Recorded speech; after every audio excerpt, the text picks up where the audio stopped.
Adalgisa Charria, ¿cómo ve entonces el primer minuto del posconflicto? El primer minuto cuando se cese el fuego, por ejemplo.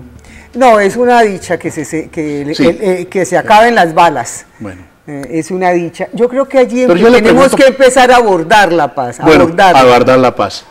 Pregunto por una cosa. ¿Cómo manejaríamos allí la violencia intrafamiliar? Por ejemplo, una. No, igual, como se está, o sea, digamos que esa es una aspiración de pueblos con conflicto y pueblos sin conflicto, o sea, que una vida libre de violencias contra las mujeres. Jairo, una vida libre de violencias por las mujeres es el tercer objetivo del milenio.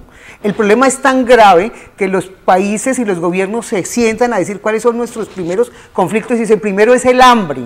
Sí. El primero es el hambre en el mundo, el segundo es cuidar el planeta, el tercero, una vida libre de violencias contra las mujeres en países con conflicto armado y sin conflicto armado. Esa es una aspiración, o sea que allí tenemos que meterle en tiempos de guerra y paz todo el asunto y la gasolina a eso, porque no es posible que nos sigamos matando en nuestras casas, que para las mujeres la casa sea el sitio más peligroso. Es que eso es infame.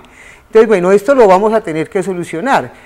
Pero yo creo que, bueno, en esto de la paz creo que, bueno, hay una legislación de paz, hay una justicia transicional que las personas que saben de eso, digamos, tramitarán de mejor manera y podrán tener mejores conceptos que yo.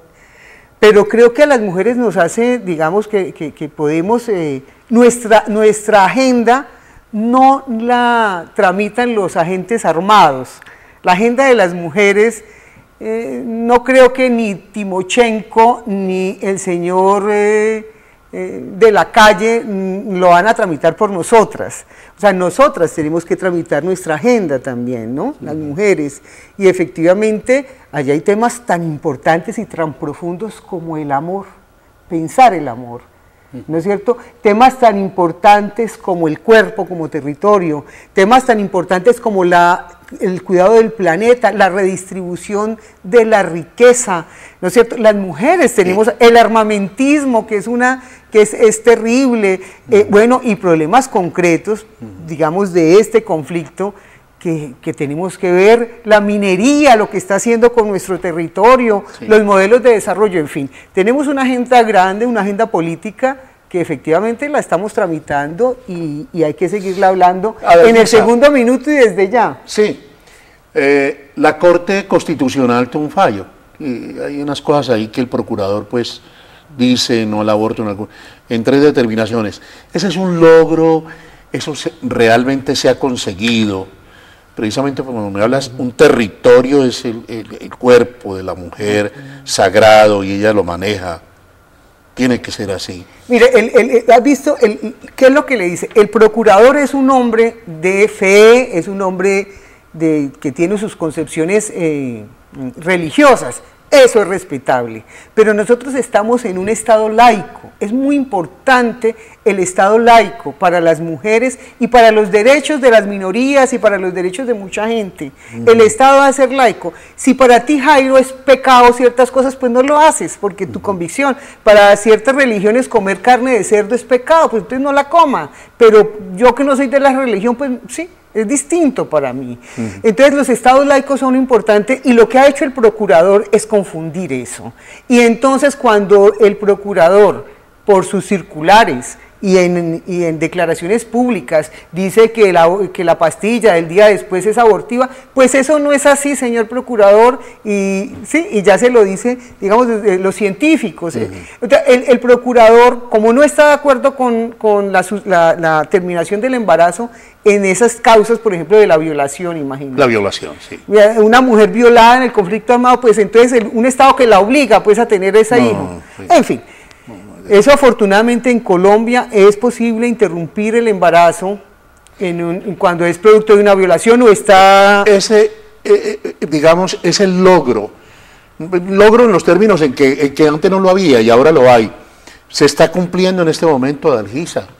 Sí, pues digamos que se está cumpliendo a pesar del procurador y a pesar de unas fuerzas que efectivamente a veces están en contravía de la Constitución, y porque también hay una fuerza muy conservadora en el país.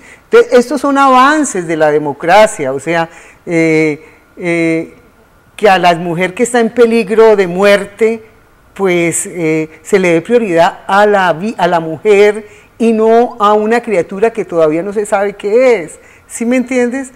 O sea, pero esta es una sociedad que ya aprendió eso, la Constitución, la Corte sobre todo, por ejemplo, dice, bueno, en esos 3 casos es posible el aborto en Colombia, pero hay un sector como el procurador que es muy conservador, y entonces estas decisiones son muy favorables para las mujeres. Adalgisa Charria, un cambio así abrupto. Los medios, aquí, ¿qué papel jugamos? Mucho, Jairo, mucho. Yo creo que los medios, digamos que en este momento tienen que ser escenarios de diálogo social, ¿sí? Tenemos que hablar sobre los temas fundamentales, tenemos que hablar sobre nuestros sueños, tenemos que los colombianos y colombianas pensar cómo nos soñamos este país. ¿Por qué no podemos soñar en que esto puede ser distinto? En que haya gente que no tenga tanto y tanta gente que no tenga nada. O sea, ¿por qué no podemos soñarnos un país para nuestros hijos? Y los medios pueden ser escenarios de esos diálogos sociales, entre unos y otros, entre diversos, Jairo, pero no solamente hablando pues de protagonistas de novela, que tiene cosas interesantes, pero no, a veces los medios se enredan realmente en superficialidades y tonterías. Yo creo que este es un momento en que necesitamos diálogo social para construir la paz, y le pedimos seriedad a los medios, bueno, que sean serios y que estén a la altura del momento histórico. Del evento periodismo no sexista, ¿qué queda? ¿Qué quedó? ¿Qué vio allí? No, estamos, digamos, en Cali, y lo hemos hecho en varias partes del país. O sea, también diciéndole, Jairo, a los medios que necesitamos aprender a cubrir ciertos eventos. No sabíamos cubrir el conflicto armado, no sabíamos cómo cubrir los secuestros, hemos aprendido. Hay que aprender a tramitar ese tema de las violencias contra las mujeres, que, como te decía, es tercer objetivo del milenio, no es un dato casual y eso, no, es un problema fundamental. Entonces hay que entender de qué se trata, cuál es la hondura del problema de allí, para poder tratarlo bien en los medios. ¿Sí me entiendes? Entonces estamos trabajando con los periodistas. Yo creo que Cali, fíjate, puede dar un gesto interesante. Yo creo que el periodismo de Cali puede efectivamente decir, aquí lo podemos hacer distinto. Qué dicha que desde Cali le digamos al país, aquí los periodistas y las periodistas podemos hacer otra cosa. Yo creo que tengo una gran esperanza de que lo podamos hacer. Lo primero que se pide, ¿qué es allí? Entender la hondura, que se trata no de que a una mujer le pegan porque le gusta, que echarle ácido en la cara es un crimen de amor, que pegarle 8 puñaladas es porque te quiero mucho, no. Eso es feminicidio, eso es violencia machista, no se puede entender. Ni hubo la reacción por intenso dolor, por rabia e intenso dolor. No justificar eso, no hacer chistes malucos, no banalizar el dolor de tantas personas y de tantas mujeres. Alba Estela Barreto nos va a decir precisamente de qué se trata la Fundación Paz y Bien, lo que está haciendo. La hermana, aquí está.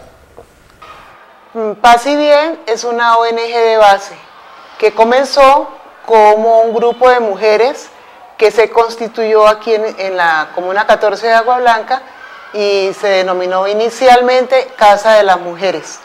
La mayor parte de las familias que viven en la zona oriental de Cali, especialmente en el distrito de Agua Blanca, son víctimas del conflicto armado. Aquí en Paz y Bien tenemos diferentes escenarios de intervención. Tenemos un primer escenario o un primer programa que son adolescentes embarazadas. De ahí pasamos a un programa Salacunas y Guarderías, que trabajamos con el Instituto Colombiano de Bienestar Familiar. Nosotros tenemos allí 350 familias.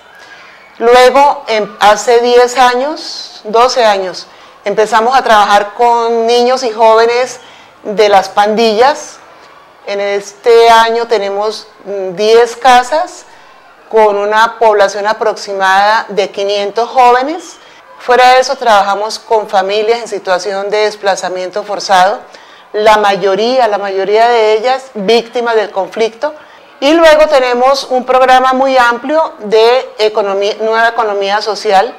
Nosotros comenzamos con el programa de Grameen Bank, que son los microcréditos. En Paz y Bien ellos buscan asesoría jurídica, orientación y apoyo psicosocial, porque son familias que llegan huyendo, no conocen la ciudad, están hacinadas donde vecinos o donde familiares que ya viven aquí en Cali y viven en condiciones de extrema pobreza.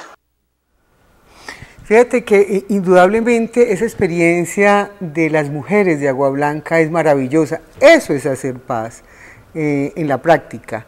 Ahora, esto tiene que tener la dimensión también de tener políticas sociales y sí, claro, estatales, pero ellas lo hacen en la práctica, además desde unas lógicas distintas que no son las mismas repetidas de métale más armas ni más ejércitos, sino que hacen otras cosas. Es una maravilla. Definitivamente, con justicia, con diálogo, con paz, con verdad como fundamentos, podemos abrir la esperanza de paz en Colombia.